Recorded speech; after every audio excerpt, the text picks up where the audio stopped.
The comments heard on The View from a Pew are those of Mac Mckoy and are not necessarily the opinions of his guests, his producer Garth, any one particular denomination or religion, the church lady, Mr. Lemke, Pastor Craig, or anyone else of sound mind and body. Now, here is today's The View from a Pew, heard all around the world on YouTube. Just search for The View from a Pew.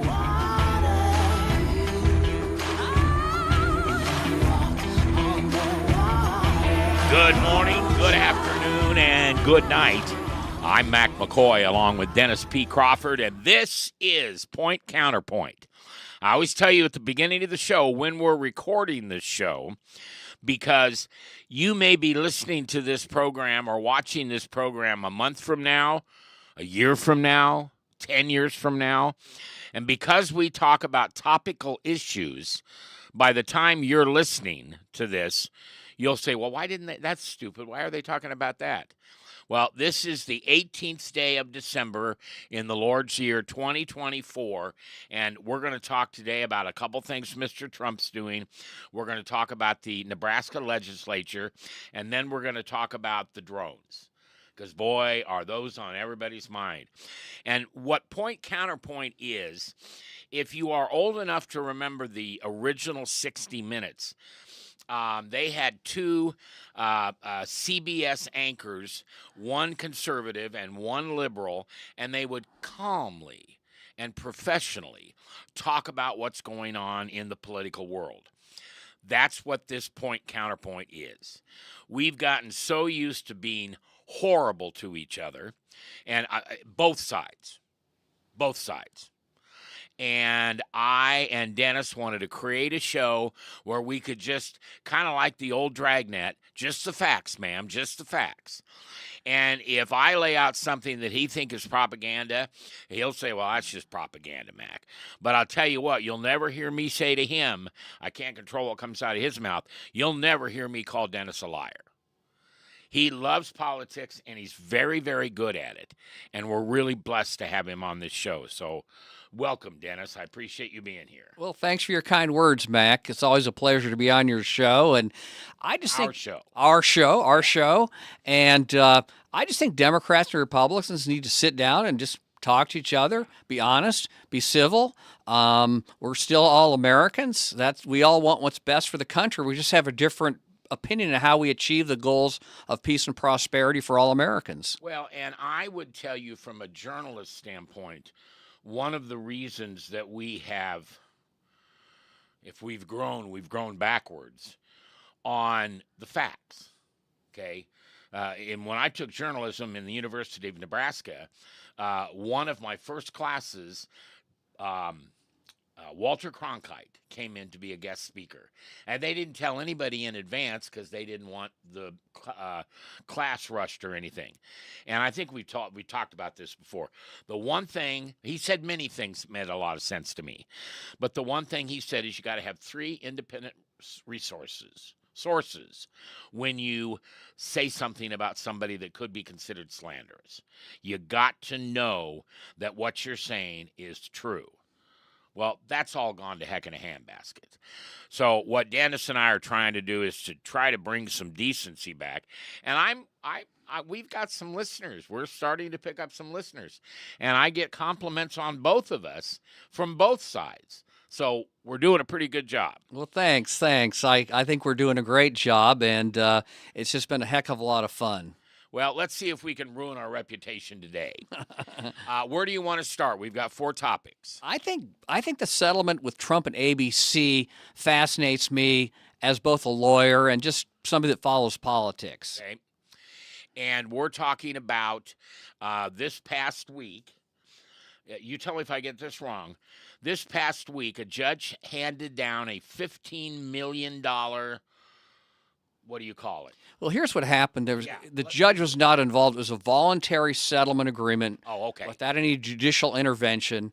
Trump had sued ABC News for when George Stephanopoulos alleged there was a judicial finding that Trump was liable of rape in conjunction with the E. Jean Carroll case. From a journalistic standpoint, you can't use the word alleged there because we have proof that he did it. We do, but I'm just trying to avoid being sued by Mr. Trump because he's very litigious. Yeah, he's not going to sue this show. I don't have the resources to defend against one of his frivolous lawsuits. Well. But in any event, it was a voluntary settlement. ABC agreed to pay Trump $15 million, despite the fact I think it was a very frivolous lawsuit. Let me make 2 points. Number one. And by the way, Dennis is a retired trial lawyer. So just he knows what he's talking about when it comes to law. Yeah, I handled civil litigation for money damages for 37 years, and so I'm generally familiar with how the civil litigation process works.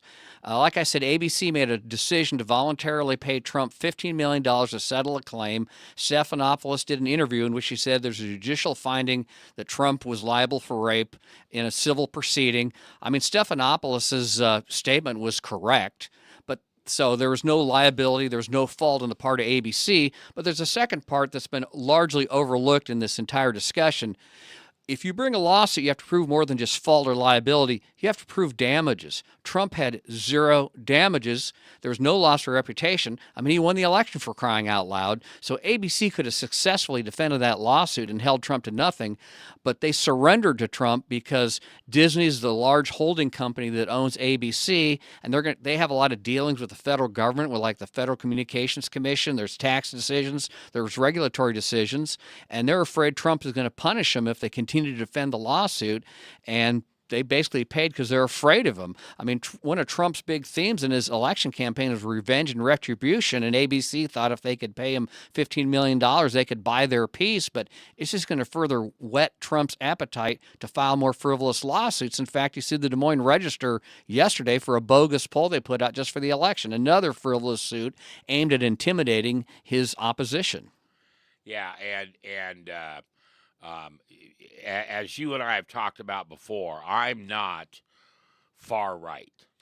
I find many things that our future president is just a butthead about.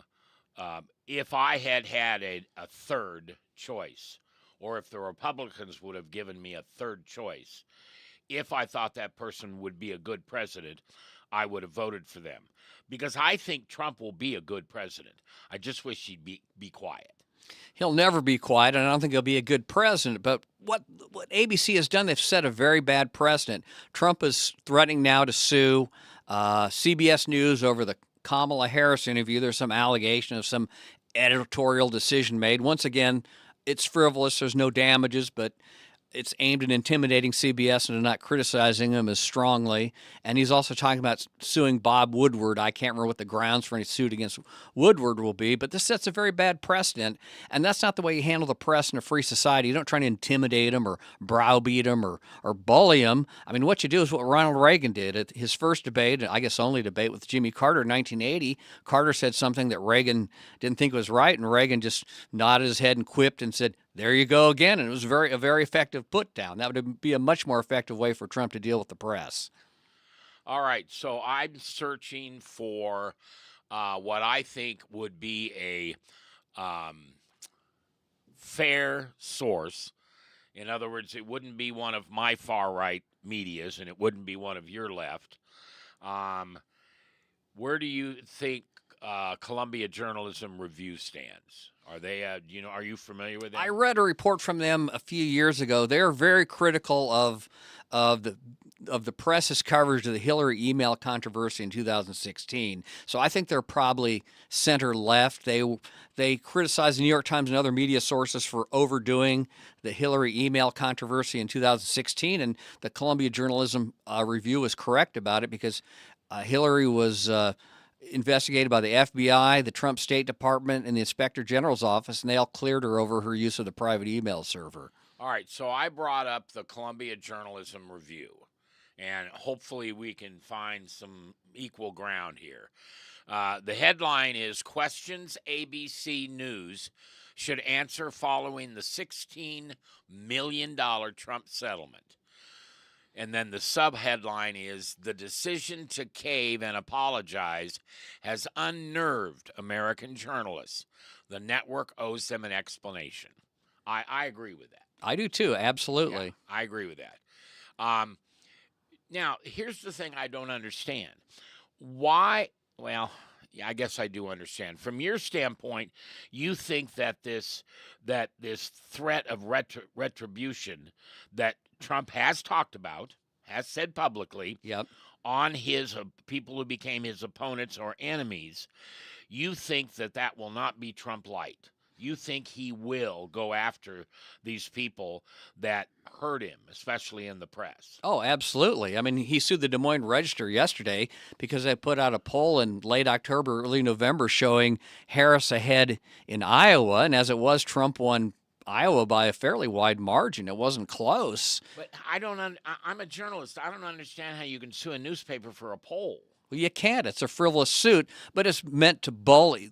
The Des Moines Register is owned by the Gannett newspaper chain. Yes. And it's meant to bully the Gannett newspaper chain into pulling their punches on Trump. The Gannett newspaper chain, just for the election, like the Washington Post and the LA Times, refused to make an endorsement in the presidential election due to pressure from Trump and the Republicans. So the Gannett newspaper chain is I read they're in financial trouble. Most newspaper chains are in trouble now, and it's just aimed to bully them and give them the idea they can't afford to defend this lawsuit, and they're going to pull their punches. And if they do that, then maybe Trump will drop the lawsuit for zero or for a very small settlement that will allow them to remain fiscally solvent. But it's all aimed at putting down criticism of Trump.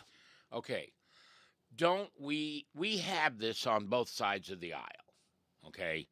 Biden, for God's sakes, has pardoned, 1,700 people now? The largest pardon in history.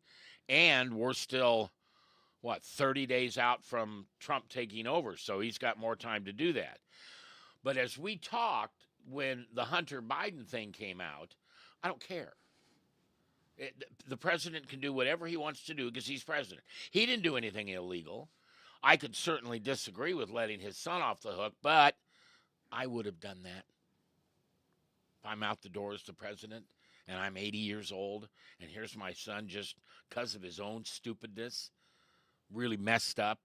Well, I read reports from prosecutors, experienced prosecutors, that if Hunter Biden had been Hunter Crawford or Hunter Mckoy, he would have never been charged or convicted of these crimes. There's initially a plea bargain to some misdemeanors where he paid some fines, and these prosecutors said that was an appropriate resolution of the case or the cases. Well, what about the gun case, though?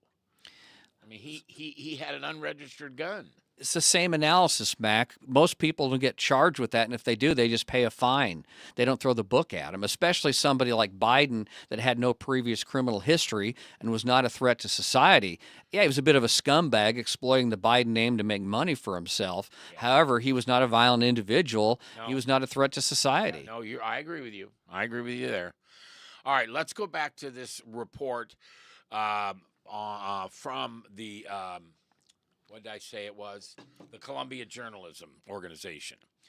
They say that the decision to settle between Trump and ABC has been greeted by a lot of commentary, but almost no reporting of new facts. Understand, and you jump in if you don't agree with this. Understandably, that's generated a good deal of hand-wringing about corporations bending a knee or gloating about the humbling of legacy media and or arrogant press, and it's getting its comeuppance. In other words, what they're saying in this paragraph, this is what you get for messing with the bull. You keep poking the bull, and sooner or later, you're going to have to pay a price. I mean, no other previous president has tried to punish the press. This is completely unprecedented. Other presidents have been critical, alleging liberal bias, or, Obama on occasion would mildly criticize Fox News, and I think Biden did the same. That's par for the course to criticize the press, but you don't file lawsuits against them and try to bankrupt them and bully them and scare them into submission. That's just not the right way to go about it. Was that a business move on Trump's part, or was that a presidential move? I think it was a presidential move. I mean, $15 million is chump change for Trump. He's a billionaire after all, and he has access to unlimited resources through his partnership with Elon Musk. It was a political move. He wants to bully his critics into pulling their punches. And let me tell you something. On the left, there's been a lot of criticism of the legacy or liberal mainstream media during this election cycle. The so-called liberal press obsessed on Biden's age and mental acuity. There's numerous stories on how he's too old, wasn't all there, he should withdraw.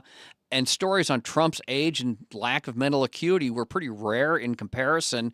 And the liberal press, or so-called liberal press, I would say, what they would do is they would sane wash Trump. He'd give some crazy, incoherent speech like he tends to do, but they would just print up or show on videos the more coherent parts of the speech to make him appear to be somebody that spoke coherently for the entire speech rather than half the speech was just gobbledygook. And so there's a lot of criticism on the left of the press. The left was very critical of the Washington Post and the LA Times for not endorsing Harris. There's actually editorials drafted by both papers endorsing Harris. Bezos spiked it at the Post, and the billionaire owner of the LA Times spiked it at the LA Times. And Jeff Bezos, since the election, has gone to Mar-a-Lago to kiss the rings of Donald Trump because he owns a space company that has a lot of government contracts. And so Bezos is going to pull his punches at the Post because he doesn't want Trump to cancel his space contracts. He's competing with Trump's buddy Elon Musk for business. Okay. Isn't that American politics? Isn't that just the way it works? Not before now. This is brand new to try to punish the press. Like I said earlier in our conversation, previous presidents had criticized the press, but they never went after them, tried to punish them, to intimidate them, and to not criticize them. That's a whole new level that Trump is taking it to. All right. Let me give you a little background on this, and then we're going to take a break, and we'll move on to some other stuff. Here's the necessary background. And again, this is from the Columbian School of Journalism. In 2019, Jean Carroll, that's a woman, Jean Carroll, alleged in an article in the New York magazine The Cut that Donald Trump had raped her in the mid-'90s during an encounter at some place. Trump denied this then and has since, calling Carroll a liar. She sued him in 2019 for defamation, and when when the New York statute permitted it, is that right? Statute. Okay, permitted it in 2022. Also for sexual assault. The latter case was tried before a Manhattan jury in 23 and resulted in an $88.3 million verdict in favor of Carroll. The only allegation of the complaint on which Trump won was the charge of literal rape, the crime of rape, which New York law defines as, and I don't want to get into all this. It's big words that I don't like to talk about.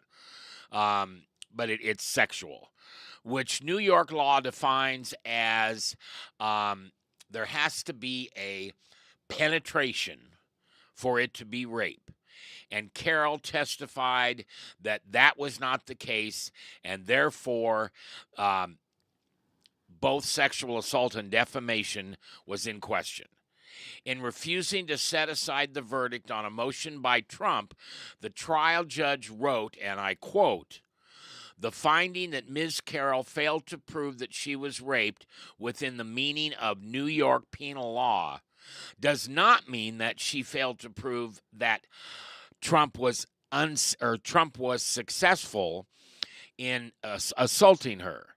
But as the evidence at the trial recounted and made clear, it was found by the jury that, in fact, Trump did not rape her." Well, there's two findings made in the case. I read an article about this the other day in connection with that settlement. The jury found Trump civilly liable for money damages for sexual assault. The judge made a separate finding that Trump was civilly liable for rape, okay? And so what Stephanopoulos said in the interview was correct, but we're all hung up on the liability issue. Was it rape? Was it not? But there's no damages that Trump suffered. Zero damages. Let's just say that. Wait a minute. Hold on. You don't think his reputation was hurt? No, he won the election. Yeah, but you. And you guys keep saying, your side keeps saying all these horrible things about him. Well, that's just part of being a politician. People say bad things about you. I mean, the opposition said bad things about Thomas Jefferson that were pretty salacious over 200 years ago, Mac. No, but I've seen it on your thread, not by you. I don't think I've seen it by you, but I've seen on your thread people saying he was a rapist. I don't post that kind of stuff. I normally talk about how Trump's policies, tariffs, deficits will cost people money, and he'll break his promise to rapidly bring down prices. I mean, it's a crazy, crazy promise that he's going to come to regret. But he suffered no damages. He won the election. I mean, that's the proof in the pudding. He won the gall-darn election, so there's no damages. So even if they had proven that Stephanopoulos had defamed Trump, a jury would have awarded Trump zero money because there's no damage. He won the election, period, the end. But settled. This settlement of $16 million was not in court.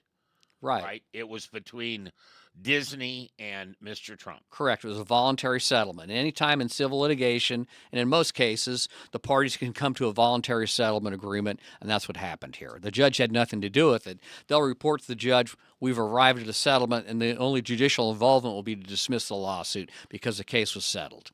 All right. All right, we're going to take a break, and when we come back, the drone thing.